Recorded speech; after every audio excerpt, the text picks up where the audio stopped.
welcome back mga kamatlets. It's me again, Teacher Robert. So in our previous video, we discussed about equations that are transformable to quadratic equation. So in this video, our topic is all about solving problems involving quadratic equations. So solving problems involving quadratic equation in this video, you will know how to solve problems or real life problems that involves quadratic equation. Now, several issues in real life things apply ideas of quadratic equation to resolve issues like those involving space, area, work, profits, and plenty of others. So different uses of the quadratic equation embody explaining revolution of planets around the sun. So it's shaping the acceleration of objects and forces that touch them and verify however safe product are and the life expectancy of products.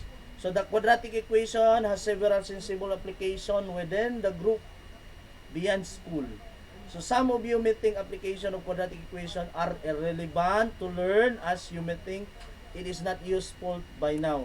So however, there are some professionals preparing to use quadratic equation to design safe and helpful product for individuals.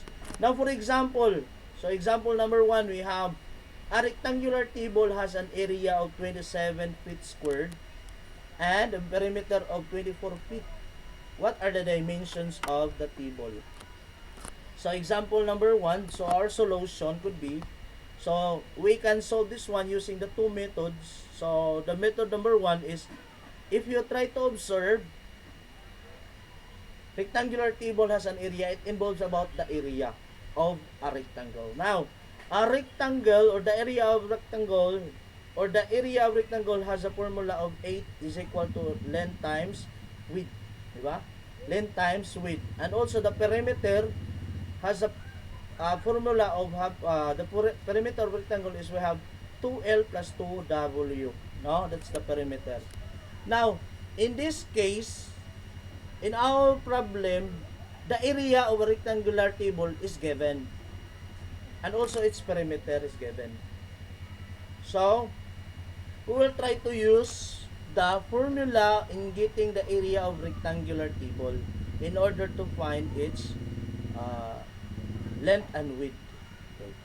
So, the length and width, if you try to observe length times width, okay, the product of the length and width of rectangular table represent its area. Hence, length times width is equal to 27 or L times W is equal to 27.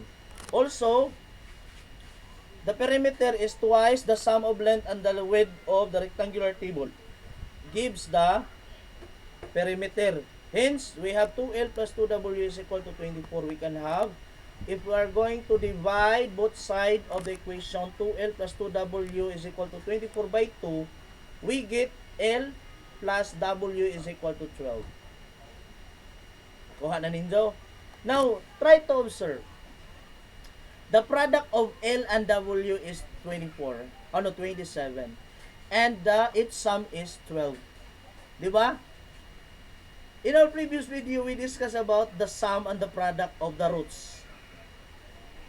Now, we can think of LW is equal to 27 and N plus W is equal to 12 as the equations representing the product and the sum of the roots. Kuha. So, the sum is 12 and the product is 24. So, nakuha ninyo? Those are the sum of product of the roots of quadratic equation. Could be, it would represent the product and the sum of the roots of quadratic equation. Now, remember that if the sum and the product of the roots of quadratic equation are given, the roots can be determined. Now, this can be done by atong gihimo in our previous video nga. We try to get the common factor of the product of the roots. Then, atong gi-verify using the sum. No? Now, this can be done by inspection by using the equation x squared plus b over a plus c over a is equal to 0, where b or negative b over a is the sum of the roots and c over a is the product. So, by inspection, the number whose product is 27 and whose sum is 12 are 3 and 9. 3 and 9 because if we are going to multiply 3 and 9, the result is 27. And if we're going to add, the result is 12. Now, the process, kana giunsa na pag-determine ng 3 ug 9, it was already discussed in our video. That's katong atong video that ikaupat nga video. Katong relationship between the coefficient and the roots of quadratic equation. Kato siya. Now, gidiscuss dito na ho kung saan pag-determine ang roots, possible roots, by using the product and if the given are the product and the sum, di ba? So, by inspection, the number whose product is 27 and whose sum is 12 are 3 and 9. Because if we are going to multiply 3 and 9, the result is 27. And if we are going to add it, 3 plus 9, the result is 12. Therefore, the roots of quadratic equation then are 3 and 9. This implies that the width of the table is 3 feet and its length is 9 feet. Of course. So, dili na pwede mabalik kay ang width kapag unan. Kuan ra siya 3 gamay-gamay siya sa length, no? Kalaparon versus kataason, no? Length. We have taas jud siya. Ang dako nga number, dako nga value is 9 and we have 3. Okay. Ang width. Okay? 3. The width of the table is 3 and the length is 9 feet. 9 feet. Okay? So, gikan na sa roots. Now, method number 2. Saan man na ito ang method number 2, sir? Another method of finding the roots is to use the equation x squared plus bx b over ax plus c over a is equal to 0. Katong akong gipakita po sa mao nga video. No? So, we have, again, the sum is 12 and the product is 27. Nakuha? So, then we substitute the value. We substitute this value in the equation.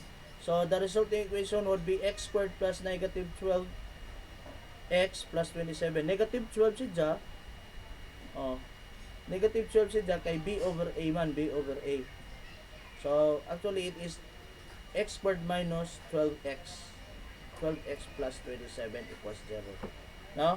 So, we have, so the equation is x squared minus 12x plus 27 equals 0.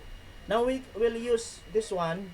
We can solve this one using any method of quadratic equation. So, let's try the factoring. So, the resulting product or the resulting value of x is 3 and 9 by using the ZPP. No? We have 3 and 9. So, with the obtained root of quadratic equation, the scale dimensions of the table are 3 feet and 9 feet respectively. So, the width is 3 and the 3 feet, the length is 9 feet. Okay? So, example number 2. An amusement park wants to place a new rectangular billboard to inform visitors of their new attractions. Suppose the length of the billboard to be placed is 4 meter longer than its width and the area is 96 meters squared. What will be the length and the width of the billboard? Now, as you observe, the given is the area of the billboard, which is 96 meters squared. And the length is given also. We have the length kuno, ang length kuno sa atong billboard is 4 meter longer than its width. Taas-taas siya og 4 meter kaysa atong width. Kuha? Okay. So, let the width be represented by x and let the length of the billboard be represented by x plus 4. Okay, ang length sa atong billboard is 4 meter longer by its width man. So, kung ang atong width is x, so plus 4 siya. Okay? So, we have the area is equal to length times width or length times width is equal to the area of the rectangular billboard. Rectangular billboard man. So, this is how we are going to solve for the area. The formula in getting the area of rectangular billboard or rectangle. Now, we substitute that one in our formula we have. So, the length is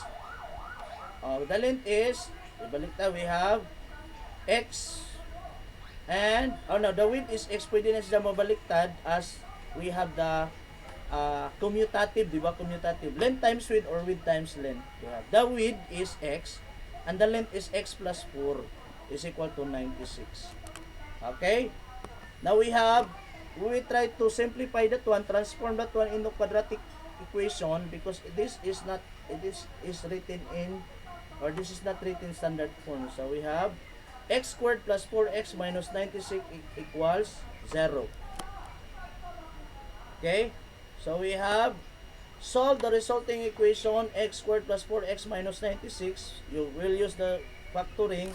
Now the resulting value is x is equal to 8 or x is equal to negative 12. Now, the equation has two solutions, x is equal to 8 or x is equal to negative 12. So, if you are going to check this one, you can do the checking. No? Pwede hinuhin mo ang checking para sure gud mo nga mauna si Jay value sa or solution sa mga equation. Okay. We have the equation has two solutions, x is equal to 8 or x is equal to negative 12. Pero, we're talking about the measurement. Now, we only consider positive value of x since there is no negative distance or there are no negative wala si day negative nga kanang pagsukod, no? Sukod. Distansya gani, di ba distance man ng 4 meter, meter. There is no negative distance. Wala. No? So we only consider the positive value of x. So in that case, in our case, in this problem, we only consider this 8. The value of x is positive 8. We will not consider 12. So therefore, hence the width of the billboard is 8 meter. Kay x man, di ba? Kung atong nadumduman, x, ang si x, mao ni mo represent sa atong width. So automatically, ang atong width is 8 meter. So now we are going to solve for the length. Ang atong length, di ba? Ang atong length is x plus 4. Kay plus 4 man ang atong length. So 8 plus 4 is 12. So therefore, the length of our billboard is 12 meter and the width is 8 meter. So ha? So mao na siya ang atong the width is 8 and the length is 12. Because if we are going to multiply 8 plus 12, the result is what? 96. Sir, 12 man lang yun diri. Dili ni siya. Kining 12 diri, dili ning negative 12. Again, we will not consider this one. I-cross out ato ng negative. Only itra. Kuha? Positive value ra, positive value. 12 man lagi ni. Diri na gikan. Kaya nga tong length kay plus 4 man. Diba sa atong problem nga ang length sa billboard labaw og 4 ka metro kaysa width. Okay, mao nang plus 4 ta, plus 4x plus 4 mao nang 12. Okay? So, thank you everyone. Thank you for listening. See you in our next video. Have a good day everyone. Bye-bye.